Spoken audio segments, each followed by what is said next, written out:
जंगल में सर्दियों की आहट शुरू हो चुकी थी। ठंडी हवाएं चलने लगी थी। जंगल के सभी पक्षी अपनी जान बचाने के लिए गर्म देश जाने की तैयारी कर रहे थे। आसमान पक्षियों से भरा हुआ था। रानो बहन, जल्दी तैयारी कीजिए, शाम तक हमें निकलना होगा।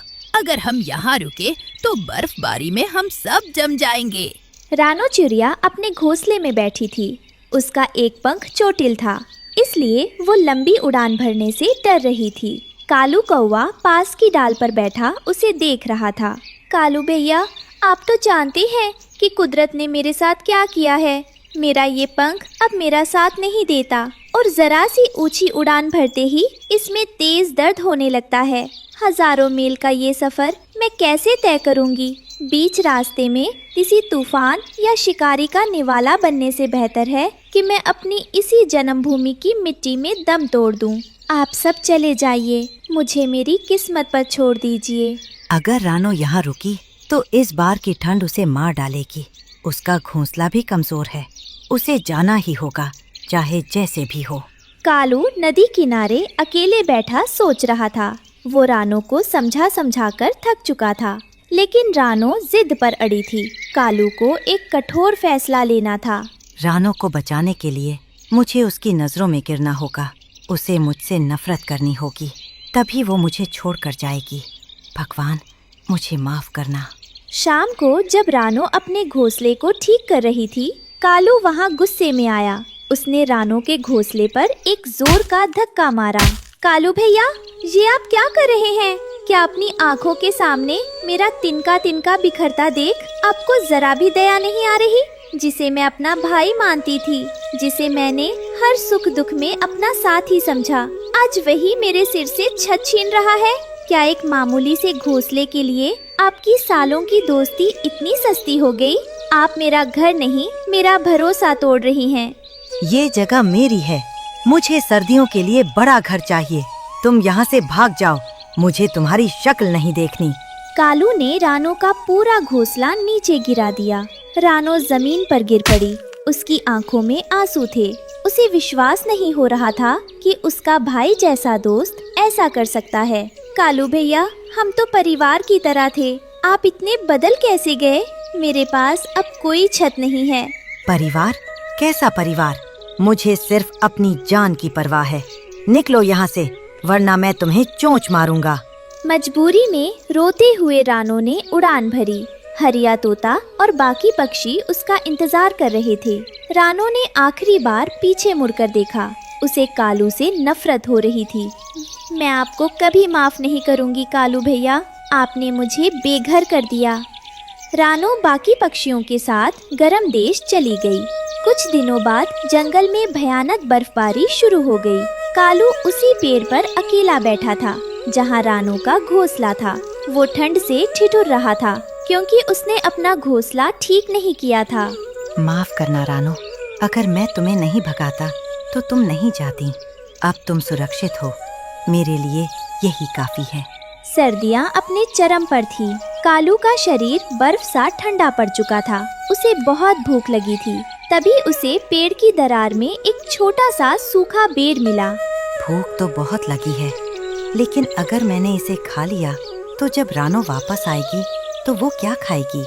वो लंबी यात्रा से थकी होगी। कालू ने वो बेर खाया नहीं, बल्कि उसे रानो के लिए सुरक्षित रख दिया। वो अपनी मौत के करीब था, फिर भी उसे रानो की फिक्र थी। सब्र रखो कालू, बस कुछ महीने और, फिर रानो आ जाएगी। 6 महीने बीत गए। सर्दियाँ खत्म हो गई। गर्म देश में रानो अब पूरी तरह स्वस्थ थी। उसका पंख ठीक हो चुका था, लेकिन उसके दिल का घाव नहीं भरा था। रानो बहन, चलो वापस घर चलने का समय हो गया है। मौसम खुल गया है।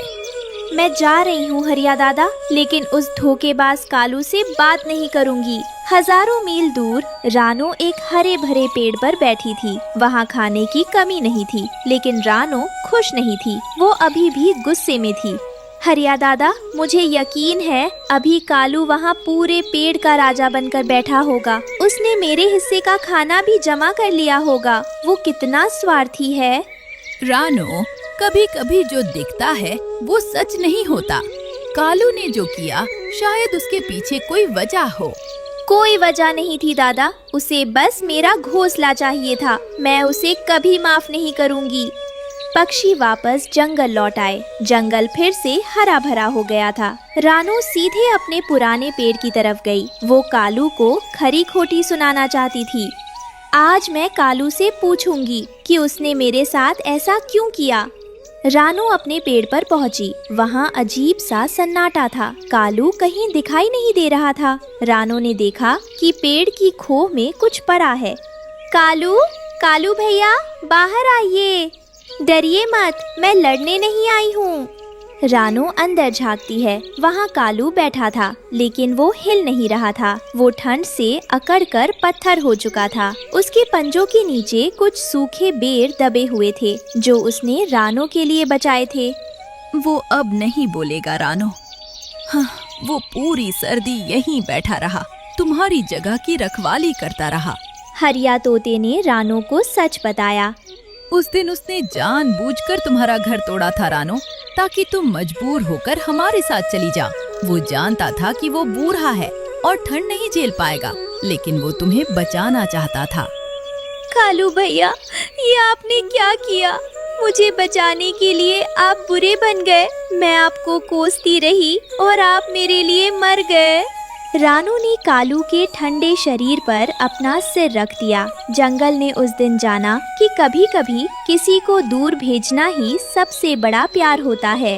रानू ने कालू को पेड़ की जड़ों के पास दफना दिया। बसंत ऋतु आ गई थी। रानू ने एक सुंदर लाल फूल तोड़कर वहाँ रखा। कालू भैया, आप भले ही इस दुनिया से चले गए हो, लेकिन रानू की हर सांस अब आपकी ऋणी है। आपने साबित कर दिया कि दोस्ती निभाने के लिए साथ रहना जरूरी नहीं, बल्कि दूर रहकर भी किसी की जान बचाना ही असली मोहब्बत है। आप दुनिया की नजरों में बुरे बने रहे, ताकि मैं अच्छी और जिंदा रह सकूं। ये पेड़ अब सिर्फ एक दरख्त नहीं, आपकी शहादत की निशानी है। मैं और मेरे बच्चे हर रोज आपकी इस महानता की गाथा पूरे जंगल को सुनाएंगे। रानू ने उस पेड़ को कभी नहीं छोड़ा। वो मानती थी कि कालू की आत्मा आज भी उस पेड़ की डालियों में बैठकर उसकी रक्षा कर रही है। इस कहानी से हमें सीख मिलती है कि सच्चा प्यार वो नहीं जो जताया जाए, सच्चा प्यार वो है जो निभाया जाए, चाहे उसके लिए बुरा ही क्यों ना बनना।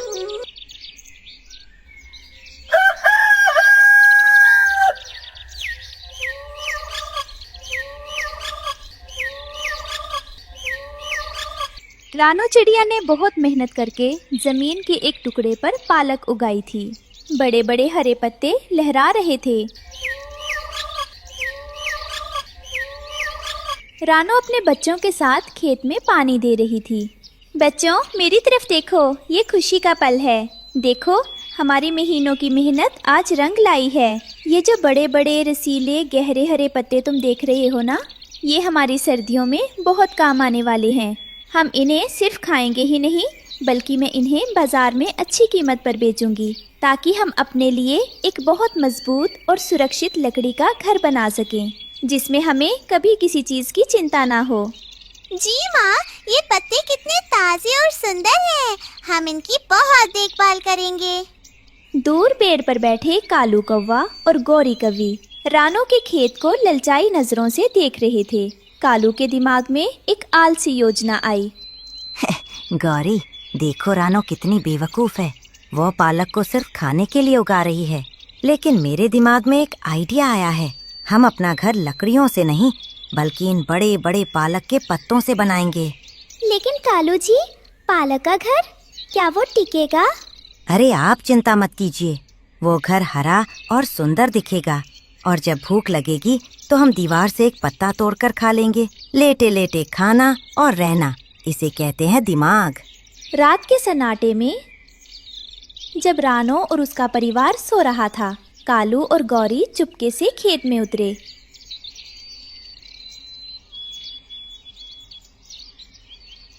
उन्होंने एक एक करके सारे बड़े पालक के पत्ते तोड़ लिए। जल्दी कीजिए गौरी, सुबह होने से पहले हमें ये सारे पत्ते अपनी जगह पर ले जाने हैं। रानू को पता भी नहीं चलेगा। बेचारी रानो की महीनों की मेहनत एक ही रात में चोरी हो गई। कालू ने एक झाड़ी के ऊपर उन पत्तों को गोंद और टहनियों से जोड़कर एक बहुत ही सुंदर और हरा घर बना लिया। घर देखने में बहुत आकर्षक लग रहा था। वाह, देखो गौरी, इसे कहते हैं पालक महल। पूरे जंगल में किसी का घर इतना सुंदर और स्वादिष्ट नहीं होगा। अब हमें खाना ढूंढने कहीं जाने की जरूरत नहीं। अगली सुबह जब रानो अपने खेत पर पहुंची तो वो नज़ारा देखकर सन्न रह गई। खेत पूरी तरह साफ हो चुका था, सिर्फ डंठल बचे थे। रानो वहीं बैठकर फूट फूट कर रोने लगी। हे भगवान, ये क्या हो गया? मेरे साथ ही ऐसा क्यों होता है? मेरी सारी की सारी फसल चोरी हो गई। किसने किया ये घिनौना काम? अब मैं अपने छोटे छोटे बच्चों को क्या खिलाऊंगी? मेरी महीनों की मेहनत, मेरा भविष्य, मेरे बच्चों के घर का सपना सब बर्बाद हो गया।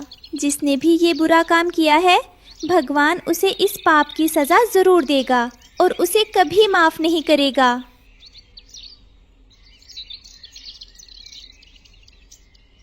कालू और गौरी अपने नए घर के बाहर शान से बैठे थे। जंगल के दूसरे पक्षी वहां से गुजर रहे थे और उस अजीब हरे घर को देख रहे थे। कालू भाई, ये घर तो बहुत सुंदर है, लेकिन ये तो सब्जी से बना है। क्या ये सुरक्षित है? बंटी, तुम जलते हो। ये इको फ्रेंडली घर है। तुम लोग मिट्टी ढोते रहो, हम तो मजे करेंगे। कालू भाई, गुस्सा मत कीजिए, लेकिन सच बताइए, अगर तेज बारिश हो गई तो क्या होगा? कहीं आपका घर पालक का सूप बनकर बह तो नहीं जाएगा? बकवास बंद करो। तुम मजदूर हो, मेहनत करना जानते हो। हम स्मार्ट हैं, दिमाग लगाना जानते हैं। चलो भागो यहाँ से, हमारी सुंदरता खराब मत करो। शाम के समय पास के गांव से एक भूखी गाय जंगल की तरफ आ निकली। उसे बहुत जोर की भूख लगी थी। अचानक हवा में उसे ताजी पालक की खुशबू आई। कितनी भीनी भीनी खुशबू है। ऐसा लगता है पास में ही ढेर सारा ताजा पालक रखा है। आज तो मेरा पेट भर जाएगा। गाय खुशबू का पीछा करते हुए आगे बढ़ने लगी। रात हो चुकी थी। कालू और गौरी अपने पालक के घर के अंदर आराम से सो रहे थे। उन्हें नहीं पता था कि खतरा उनके सिर पर मंडरा रहा है। कालू जी, ये घर सच में बहुत आरामदायक है। कितनी अच्छी खुशबू आ रही है। मैंने कहा था ना, मेरा दिमाग सबसे तेज है। सो जाओ, अब हमें कोई चिंता नहीं। तभी गाय कालू की झाड़ी के पास पहुंची। उसने देखा कि वहां पालक का एक बड़ा ढेर रखा है। गाय ने अपनी लंबी जीभ निकाली और घर के एक कोने को खाना शुरू कर दिया। अचानक कालू की आंख खुली क्योंकि उसके ऊपर की छत गायब हो गई थी और चांद दिखाई देने लगा। घर हिल रहा था। अरे, ये भूकंप कैसा है? और मेरी छत कहाँ गई? कालू जी, बाहर देखिए, एक बहुत बड़ा जानवर हमारा घर खा रहा है। बचाओ! गाय तेजी से उनका घर चबाती जा रही थी। कालू और गौरी को अपनी जान बचाने के लिए पीछे के रास्ते से भागना पड़ा। कालू और गौरी एक पेड़ पर बैठकर कांपते हुए देख रहे थे। देखते ही देखते गाय ने उनका पूरा सुंदर पालक महल खा लिया और डका लेकर वहां से चली गई। अब वहां कुछ नहीं बचा था। मेरा घर, मेरा खाना, सब गाय के पेट में चला गया। हम फिर से सड़क पर आ गए। ये रानो की हाय लगी है हमें। हमने उसकी मेहनत चुराई थी, इसलिए हमारा घर किसी और का खाना बन गया। कालू और गौरी रोते हुए रानो के दरवाजे पर पहुंचे। रानो ने दरवाजा खोला। वो अपनी फसल चोरी होने से उदास थी। कालू भैया और गौरी भाभी, आप दोनों इतनी रात को यहाँ मेरे दरवाजे पर क्यों खड़े हैं? मेरे पास आपको देने के लिए कुछ नहीं है। किसी निर्दयी ने मेरी सारी पालक चुरा ली है, जिससे मुझे अपने बच्चों के लिए घर बनाना था। रानो बहन, वो चोर हम ही थे। हमने घर बनाने के लिए तुम्हारी पालक चुराई, लेकिन उसे गाय खा गई। अब हम बेघर हैं, हमें बचा लो। क्या आप दोनों थे? मुझे ये सुनकर बहुत दुख हुआ कि आप दोनों ने ऐसा काम किया। खैर, मैं आपको इस कड़ाके की ठंड में मरने के लिए नहीं छोड़ सकती। भले ही आपने मेरे साथ गलत किया हो, लेकिन मैं इतनी निर्दयी नहीं हो सकती। अंदर आ जाइए और अपनी गलती मानिए। रानो ने उन्हें सहारा दिया और समझाया। देखो कालू और गोरी, आज जो हुआ है उसे हमेशा याद रखना। चोरी की नींव पर बना हुआ महल कभी टिकता नहीं है। वो आज नहीं तो कल टूट ही जाता है, जैसा कि तुम्हारे पालक महल के साथ हुआ। सच्चा और मजबूत घर हमेशा ईमानदारी और कड़ी मेहनत से बनता है, ना कि किसी आसान शॉर्टकट या चोरी से। क्या तुम मेरी बात समझे? मैं समझ गया बहन। आज के बाद मैं कभी चोरी नहीं करूँगा और मेहनत से अपना घर बनाऊंगा। कालू को अपनी गलती का भारी पछतावा हुआ। उसने सीखा कि मेहनत की सूखी रोटी चोरी के पकवानों से कहीं बेहतर।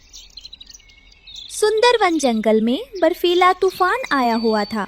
हर तरफ सिर्फ सफेद बर्फ और ठंडी हवा का शोर था। एक पेड़ की डाल पर रानो चिड़िया का घोंसला हवा में जोर जोर से हिल रहा था। रानो अपने 3 अंडों को पंखों में छुपाए कांप रही थी। टुन्नू जी, हवा बहुत बहुत तेज है और ये तूफान हमारे घोंसले को हिला रहा है। मेरे पंख भी अब इस भयंकर ठंड से सुन्न पड़ रहे हैं। अगर हम जल्द ही इन अंडों को पर्याप्त गर्मी नहीं दे पाए तो हमारे बच्चे इस दुनिया की रोशनी देखने से पहले ही जम जाएंगे और मर जाएंगे। हमें किसी भी तरह उन्हें बचाना होगा। मैं जानता हूँ रानो, मैं कोशिश कर रहा हूँ कि घोंसले के सुराख बंद कर सकूं, लेकिन ये बर्फ रुक ही नहीं रही। टुन्नू घोंसले से नीचे उतरकर जमीन पर आता है। वह बर्फ को रेतकर कुछ खोजने की कोशिश करता है ताकि खाकर शरीर में गर्मी ला सके। हे भगवान, सारे दाने, सारे कीड़े बर्फ के नीचे दब गए हैं। अगर हमें खाना नहीं मिला तो हमारे शरीर की गर्मी खत्म हो जाएगी। मुझे कुछ तो करना होगा। हताश होकर टुन्नू उड़ता हुआ पुराने बरगद के पेड़ के पास पहुंचता है, जहां उल्लू बाबा अपने कोटर में बैठे थे। बाबा, हमारी मदद कीजिए। रानो और अंडे ठंड से जम रहे हैं। हमारे पास खाने को भी कुछ नहीं है। बेटा टुन्नू, इस मौसम में खाना मिलना मुश्किल है, लेकिन अगर बच्चों को बचाना है तो अग्नि घास ले आओ। वह काली गुफा में मिलती है। उसे घोंसले में रखते ही गर्मी पैदा होती है। उल्लू बाबा की बात सुनकर टुन्नू तुरंत काली गुफा की ओर उड़ चला। हवा उसे पीछे धकेल रही थी। उसकी आंखों में बर्फ चुभ रही थी, लेकिन वह रुका नहीं। मुझे हिम्मत नहीं हारनी है। मुझे रानो और बच्चों के लिए वह जादुई घास लानी ही होगी। टुन्नू हांफते हुए काली गुफा के बाहर पहुंचा।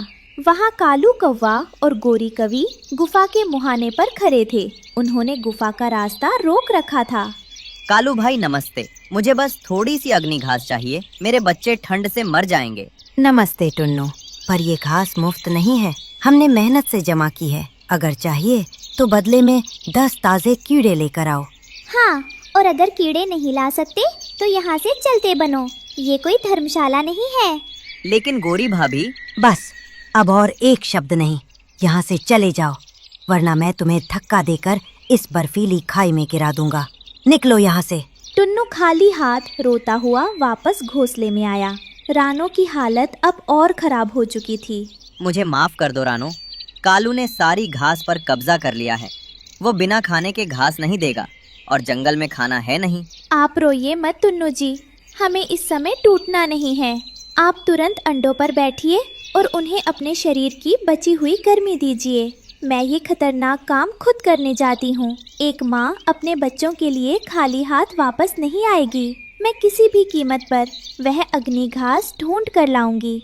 रानो उड़कर गुफा के अंदर आ तो गई, लेकिन वहाँ सिर्फ अंधेरा था। कालू ने सामने की सारी घास निकाल ली थी। रानो ने हिम्मत नहीं हारी और गुफा में और अंदर तक ढूंढने लगी। अरे देखिए टुन्नू जी, उस काले गहरे कोने में पत्थरों के बीच दबी हुई एक बहुत छोटी सी जड़ अभी भी बची हुई है। ये शायद हमारी आखिरी उम्मीद है। हमें इसे किसी भी तरह निकालना होगा। रानो ने बिना समय गवाए उस जड़ को अपनी चोंच से पकड़ा। जड़ पत्थरों में फंसी थी, लेकिन रानो ने अपनी पूरी ताकत लगाकर उसे उखाड़ लिया। जैसे ही रानो वो जड़ लेकर बाहर निकली, कालू कौवे ने उसे देख लिया। अरे रुक, ये मेरी गुफा की घास है, इसे तू नहीं ले जा सकती। कालू भैया, आप क्यों इतनी क्रूरता दिखा रहे हैं? ये तो सिर्फ एक छोटी सूखी जड़ है। आपके पास तो घास का पूरा ढेर लगा हुआ है। कृपया हमें ये थोड़ी सी जड़ ले जाने दीजिए। अगर आप हमें रोकेंगे तो मेरे मासूम बच्चे इस ठंड से निश्चित रूप से मर जाएंगे। मुझे परवाह नहीं, ला ये मुझे दे। कालू झपट्टा मारता है। तभी पास के पेड़ से मोर ने छलांग लगाई और कालू के सामने आ गया। पीछे हटो कालू, शर्म नहीं आती एक लाचार माँ से उसका हक छीनते हुए? कुदरत की चीजों पर सबका हक है। मोर को देखकर कालू डर गया और पीछे हट गया। रानो ने मोर को धन्यवाद दिया और उड़ चली। रानो घोंसले में लौटी। वह जड़ सूखी और ठंडी थी। टुन्नू निराश हो गया। रानो, ये तो बुझी हुई है, ये काम नहीं करेगी। ये काम करेगी टुन्नू जी, आप निराश मत होइए। शायद ये जड़ ठंडी और बुझी हुई है, लेकिन एक माँ की ममता और उसका संकल्प इसे जरूर जलाएगा। मैं अपनी पूरी जान लगाकर इसे फूकूंगी और इसे गर्म करके अपने बच्चों को बचाऊंगी। रानो ने उस जड़ को अंडों के बीच रखा और अपनी गर्म सांसें उस पर फूकने लगी। पूरी रात भूखी प्यासी रानो सिर्फ उस घास को फूंक मारती रही। धीरे धीरे रानो की मेहनत से वो जड़ हरे रंग में चमकने लगी और घोंसला गर्म हो गया। अगली सुबह जंगल में शोर मच गया। कालू कौवे के घोंसले से काला धुआं निकल रहा था। बचाओ बचाओ, हमारा घर जल रहा है। लालच का यही अंजाम होता है। तुमने इतनी ज्यादा अग्नि घास जमा कर ली कि उसकी गर्मी से तुम्हारा ही घर जल गया। इधर रानो के घोंसले में एक मीठी आवाज गूंजी, ची ची। अंडे टूट चुके थे और 3 प्यारे बच्चे रानो की गोद में थे। कालू और गोरी, जिनका घर जल चुका था, सर झुकाए रानो के पास आए। रानो बहन, हमें माफ कर दो, हमारे पास अब रहने को जगह नहीं है। आ जाइए कालू और गोरी बहन, मुझे पता है कि आप दोनों ने मेरे साथ कितना बुरा किया, लेकिन इस भयानक तूफान में मैं आपको बेघर दर नहीं छोड़ सकती। जब तक ये बर्फीला तूफान है, आप हमारे पेड़ की निचली डाल पर शांति से रह सकते हैं। मुसीबत में किसी का साथ देना और माफ कर देना ही हमारा असली धर्म है। रानो की छोटी सी सुलगती घास ने ना सिर्फ उसके बच्चों को बल्कि उसके दुश्मनों को भी नई राह दिखाई। जंगल में कड़ाके की ठंड पड़ रही थी। रानो चिड़िया और उसका परिवार दाने दाने को मोहताज था। रानो का पति टुन्नो चिड़ा पिछले हफ्ते पंख टूटने के कारण उड़ने में असमर्थ था और बिस्तर पर लेटा हुआ था। माँ, क्या पिताजी अब कभी हमारे साथ आसमान में नहीं उड़ेंगे? कालू काका कह रहे थे कि पिताजी अब हमेशा घोंसले में ही पड़े रहेंगे। माँ, कुछ भी करके पिताजी का पंख ठीक करवा दीजिए ना। मुझे पिताजी को दर्द में देखकर बहुत रोना आता है। बच्चों, तुम लोग जिद मत करो। रानो, वैद्य जी ने जितना अनाज मांगा है उतना जमा करना हमारे बस की बात नहीं है। मैं अब अपनी किस्मत मान चुका हूँ। मैं अब तुम लोगों पर बोझ बनकर ही रहूंगा। आप ऐसा मत कहिए, मेरी हिम्मत आप ही है। जब तक मैं जिंदा हूँ आपको अपाहिज नहीं होने दूंगी। वैद्य जी की फीस का इंतजाम मैं करूंगी। लेकिन रानो, इतनी जल्दी इतना सारा अनाज कहाँ से आएगा? बाहर बहुत ठंड है। मुझे नहीं पता कैसे, लेकिन मैं अभी बाहर जा रही हूँ। मैं अपनी मेहनत से कुछ ऐसा करूँगी कि शाम तक आपके इलाज का पूरा इंतजाम हो जाए। आप बस बच्चों का ख्याल रखिएगा। रानो उड़ते उड़ते जंगल के किनारे इंसानों के खेत में पहुँचती है। उसका दिमाग बस इसी उलझन में था कि इतना सारा अनाज कैसे जमा होगा। तभी उसकी नज़र सूखे मटर पर पड़ती है। ये सूखे मटर, अगर मैं इनकी गर्मा गर्म कचौड़ी बनाकर जंगल में बेचूं, तो शायद वैद्य जी की फीस जमा हो जाए। मुझे ये कोशिश करनी होगी। मेरे पास और कोई रास्ता नहीं है।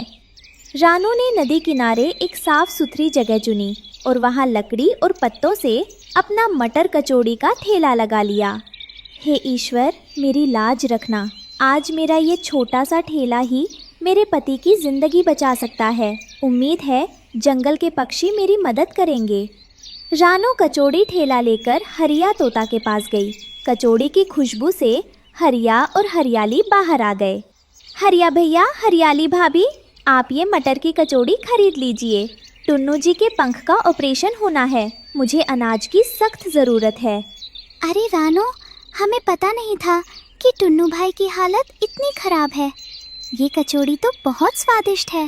तुम ये कचौड़ी रहने दो और ये पोठी भर अनाज ले जाओ। हमारी तरफ से मदद समझो। नहीं भाभी, मैं मेहनत की कमाई से ही इलाज कराऊंगी। आप कचौड़ी रख लीजिए। कालू कौवा और गोरी कौवी ये सब देख रहे थे। उन्हें रानो की कमाई देखकर जलन हो रही थी। देखो जी, रानो तो बहुत सारा अनाज जमा कर रही है। अगर उसने टुन्नू का इलाज करवा दिया तो वो फिर से उड़ने लगेगा। मैं ऐसा नहीं होने दूंगा। मुझे रानो का ये धंधा बंद कराना होगा ताकि वो इलाज ना करवा सके। रानो बंटी कबूतर और बबली कबूतरी के पास पहुंचती है। वहाँ गिल्लू गिलहरी भी आ जाती है। रानो की कहानी सुनकर सब भावुक हो जाते हैं। रानो बहन, तुम चिंता मत करो, हम सब तुम्हारे साथ हैं। लाओ, मुझे 4 कचौरियाँ दे दो। रानो दीदी, मेरे पास अनाज तो नहीं है, लेकिन वैद्य जी को देने के लिए कुछ कीमती अखरोट हैं। आप ये ले जाइए। टुन्नू भैया जल्दी ठीक होने चाहिए। आप सबका बहुत शुक्रिया। अब बस थोड़ा सा अनाज और चाहिए। कालू कौवा उड़कर एक पुराने खौफनाक पेड़ पर बैठा जहाँ शिकारी चील बैठी थी। चील महाराज, आपको बैठे बैठे दावत चाहिए। कल सुबह नदी किनारे रानो अपनी दुकान लगाएगी। वहाँ बहुत भीड़ होगी। आप वहाँ हमला कर देना। रानो का सारा अनाज बिखर जाएगा और टुन्नू का इलाज भी नहीं हो पाएगा। बहुत बढ़िया कालू, कल रानो की कमाई और रानो के बच्चे दोनों मेरे होंगे। रात को रानो ने जमा किया हुआ अनाज गिना। बिंदिया चिड़िया वहाँ घबराई हुई आई। देखो टुन्नू जी, कल सुबह बस एक बार और कचौड़ी बेचने जाऊंगी, फिर हमारे पास वैद्य जी की पूरी फीस हो जाएगी। रानो, कल मत जाना। मैंने कालू को चील से बात करते सुना है। वो कल तुम पर हमला करेंगे। जान है तो जहान है। रानो, बिंदिया ठीक कह रही है। मेरे पंख के लिए तुम अपनी जान खतरे में मत डालो। रहने दो इलाज। नहीं, मैं कल जाऊंगी। मैं डरकर आपको अपाहिज नहीं रहने दे सकती। मैं पूरी तैयारी से जाऊंगी। अगली सुबह रानो ने फिर दुकान लगाई। उसका ध्यान कचौड़ी बेचने से ज्यादा आसमान पर था। उसने कूकू और गुड़िया को एक सुरक्षित गुफा में छिपा दिया था। रानो, आज तुम बहुत परेशान लग रही हो। बबली, आप लोग तैयार रहना। आज कोई बिन बुलाया मेहमान आने वाला है। तभी जोरदार हवा चली और चील ने आसमान से सीधा रानो की दुकान पर हमला कर दिया। चील को देखते ही भगदड़ मच गई। चील ने रानो की अनाज की पोटली पर झपट्टा मारा। ये सारा अनाज मेरा है। अब तेरा पति कभी ठीक नहीं होगा। खबरदार जो मेरी मेहनत की कमाई को हाथ लगाया। ये मेरे पति की जिंदगी है। रानो ने जलती हुई लकड़ी अपनी चोंच में उठाई और चील के चेहरे पर दे मारा। चील दर्द से चीख पड़ा। चील की आंखों के आगे अंधेरा छा गया। मौके का फायदा उठाकर हरिया, बंटी और गिल्लू ने उस पर पत्थरों की बारिश कर दी। चील जान बचाकर भागा। रानो ने अपना अनाज समेटा। अरे बाप रे, ये रानो तो बहुत खतरनाक है। रानो बेटी, मैंने सब देखा। तुम्हारी हिम्मत और पति के लिए इतना प्रेम देखकर मैं बहुत खुश हूँ। वैद्य जी, ये रही आपकी फीस। बस मेरे पति को ठीक कर दीजिए। मुझे फीस नहीं चाहिए बेटी। ये अनाज अपने बच्चों को खिलाओ। मैं टुन्नू का इलाज मुफ्त में करूँगा। रानो की आंखों से खुशी के आंसू बह निकले। कुछ ही दिनों में टुन्नू ठीक हो गया और पूरा परिवार फिर से आसमान में साथ उड़ने लगा। जंगल में रानो की मटर कचौड़ी और उसके त्याग की कहानी अमर